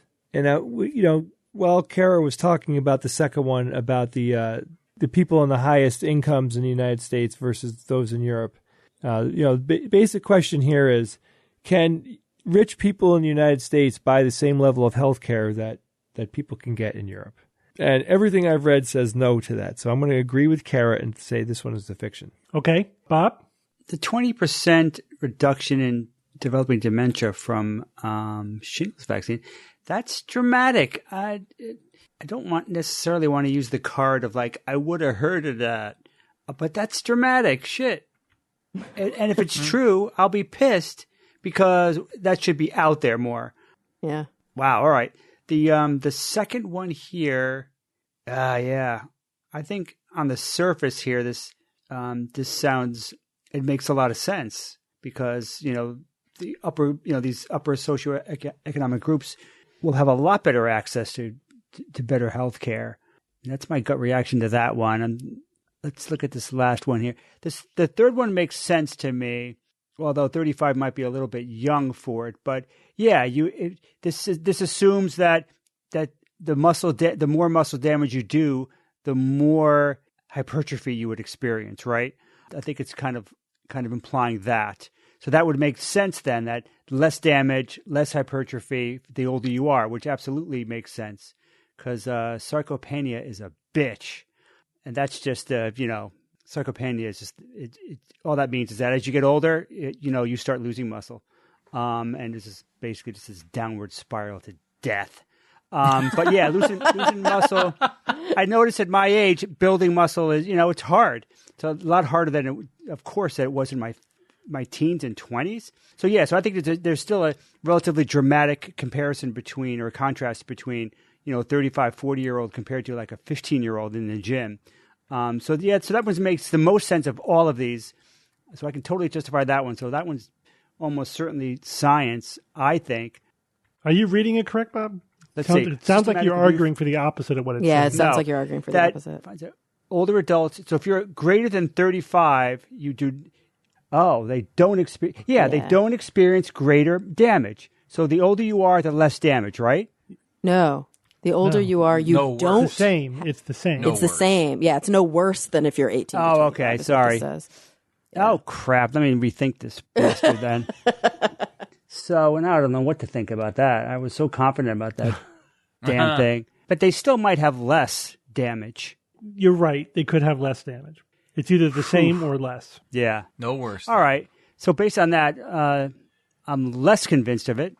But I think I'm going to go with the crew, though, with the socioeconomic groups. That one is kind of rubbing me a little bit the wrong way. I think I think my instincts is going to be wrong with that. So I'll say that that's fiction. Okay, and Evan? I'll agree with the group and say that the mortality rates one is the fiction. I'm very curious as to what the association between the shingles vaccine and the reduction in the risk of dementia is. If I knew more about maybe the shingles vaccine, that would make more sense to me, but I'm very curious. Well, let's start with that one. Then we'll take these in order. A review of health records finds that getting the shingles vaccine is associated with a 20% reduction in the risk of developing dementia. You guys all think this one is science. Let me just say, if this were true, this would be the single most effective way of reducing your risk of dementia, right? That's it's a big deal. Significant effect size. Combined with regular exercise, sounds good to me. So this one is science. This is science. Wow! Yay, get your shingles vaccine, everyone. And this is probably causation. This is probably not just a correlation because of the way they did the study. Really? So it's the actual infection because it was a natural experiment. It was sort of randomized. In other words, people were not choosing to get the vaccine or not, right? So that eliminates a lot of confounding factors. They used a database where the vaccine wasn't available and then it was available, right? So people didn't get it not because it wasn't available, not because they chose not to get it or couldn't afford it or some other confounding factor. So they just created an opportunity. Let's make a comparison and see what happened. And there was a 20% reduction in the risk of developing dementia later in life. And they think it's directly related to the effects of the herpes zoster virus on the brain. That, this is a systemic infection.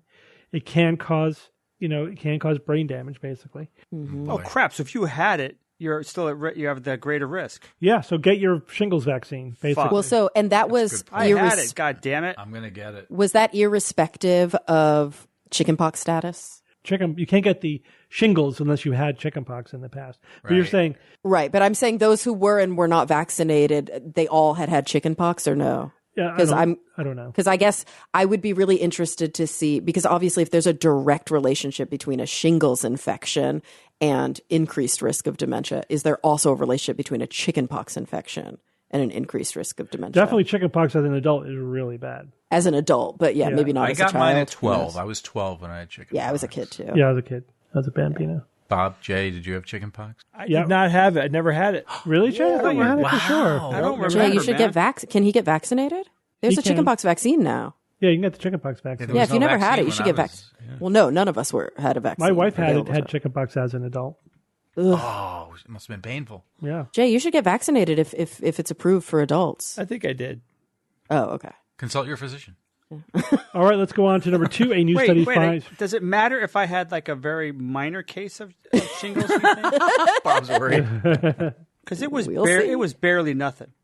Well, that's good. That 'cause I- matters, right? This is because the zoster is because it's severe and it affects your brain. It was just like a weird feeling in my back, not even necessarily even painful. Just kind of like, what the hell's that? It wasn't, and I hear people complain about it. I'm like, well, shit, it wasn't much for Yeah, you me just had at a all. mild So case. maybe It could be really painful. It could be. Oh really yeah, it hang can my be. head I've on had that. patients All who right. were in active cancer treatment for severe cancers whose shingles was the number one complaint they had. Yeah. Way worse than their chemo experience. Yeah. Damn. It can be really bad. All right, let's go on to number 2. A new study finds that mortality rates are overall higher in the U.S. than Europe, but these differences disappear for the highest socioeconomic groups. You guys all think this one is a fiction. It's interesting that you all assumed and didn't even question that the cause for the difference in mortality rates was healthcare. Well, no, I that's one I of thought many. you brought it up, Karen. I brought up that's one reason is that they don't have access, or we don't have access to universal health care. But there are a lot of other pressures. in If the it were US just that are different than Europe. healthcare, then this would make more sense because if you have the money, you get world-class healthcare in the United States. Yeah. Totally. But I said towards the end that all of those systemic pressures that we're dealing with here apply to rich people too. All right. Like what? I would say probably like certain things aren't as regulated from an environmental perspective in the U.S. as in certain European countries. Education is also not as socialized here, so fewer people have access to free public education for like later in life. Child care, post-maternal care. I mean, we pretty much get the shit end of the stick when it comes to social programs. Yeah. And I think all those things combined probably do contribute to mortality. Okay. Yeah. Well, this one is the fiction. It is the fiction Nice. because Yay. the higher mortality rate in the U.S. was greater at every socioeconomic level. Whoa. In fact, the doesn't highest socioeconomic in the U.S. had the same mortality rate as the lowest socioeconomic group in Europe. Yikes. Which Oh means that my the God. lowest SES group is probably like on par with developing countries. Yeah, it's bad. That's terrifying. That's and so it sad. they didn't even. I mean, it probably doesn't have really much to do with healthcare. Certainly not the higher socioeconomic groups. Right. It has to do with environment. It is a lot of the regulatory things that you're talking about. It's like the lifestyle factors, diet, and environmental factors and things like that. And going at the lower socioeconomic groups, which were definitely much worse in the U.S. Than the higher socioeconomic groups, access to healthcare is also increasingly a factor as well. That probably explains a big part of the difference between high and low in the U.S., but there's a lot of the other factors. And it includes things like even social mobility, smoking rates. There's a lot of things that you have to take into effect. Something as simple as daycare. Access to daycare makes a huge difference if you're having to work yeah. 3 jobs and Right. it'll burn you out fast. There are other things as well. We are a large, sprawling nation with very diverse genetic populations. Yep. And that it's hard to compare that to like a country like Sweden, which is very small and homogenous. So there are some legitimate differences that may not be a policy difference, but I do think that there are, clearly, Europe is way more socialized, and that does seem to correlate with better outcomes, in terms of Longer life. health And also- care and regulation, et cetera. And also higher quality of life. Yeah. We see that all the time in studies. All right. That means that a systematic review finds that older adults greater than 35 years old do not experience greater exercise-induced muscle damage than younger adults aged 18 to 25 from the same exercise.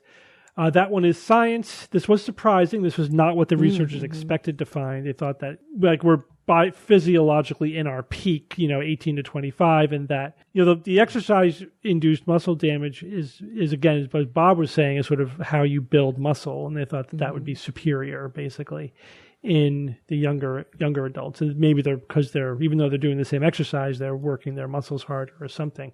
But they found no difference, and in fact, in some measures, it was less. In the older population.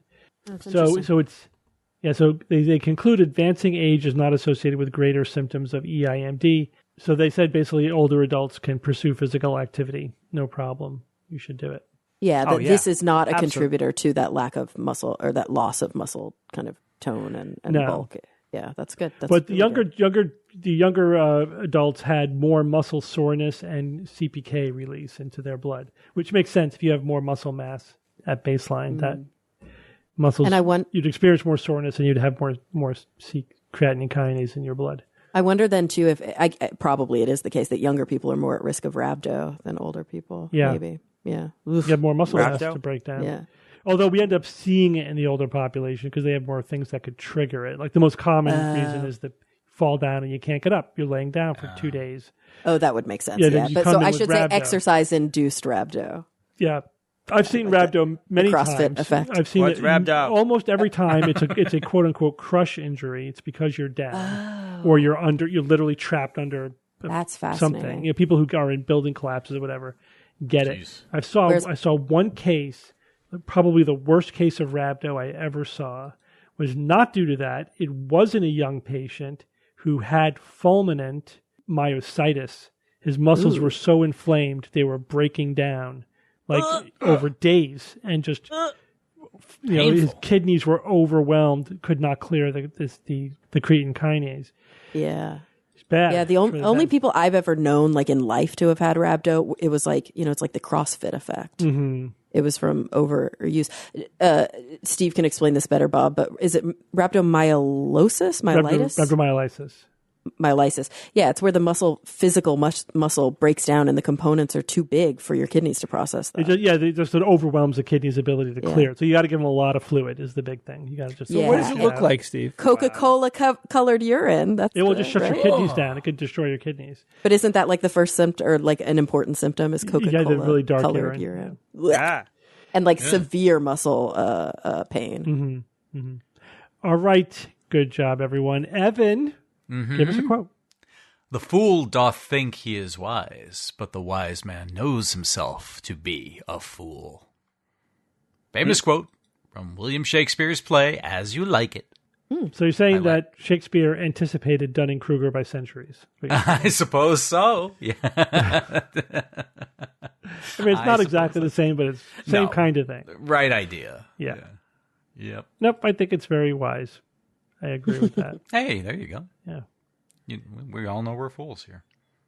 Well, that's the humility thing that we teach, right? When you know enough to realize how little you know compared to how much knowledge there is, whereas people who don't know anything, they don't even know they don't even know how much knowledge there is. So they think whatever little bit of knowledge they have is all that there is. So they sort of overestimate their relative knowledge. How sad. But it's totally fixable. Yep. Right? Yeah. Become aware of it, first of all. Always reminds me of that joke where someone says to a drunk person, "You're drunk," and they say, "And you're ugly, and I'll be sober in the morning." I think that's attributed to Churchill. Attributed to Churchill. Is it? Yeah, attributed. I don't know for certain. Right. That's the case. Right. Ignorance is completely treatable. Yeah. All right. Thank you guys for joining me this week. Right. Thanks, Steve. Everyone. Right. And until next week, this is your Skeptic's Guide to the Universe. Skeptic's Guide to the Universe is produced by SGU Productions, dedicated to promoting science and critical thinking. For more information, visit us at theskepticsguide.org. Send your questions to info@theskepticsguide.org. And if you would like to support the show and all the work that we do, go to patreon.com/skepticsguide and consider becoming a patron and becoming part of the SGU community. Our listeners and supporters are what make SGU possible.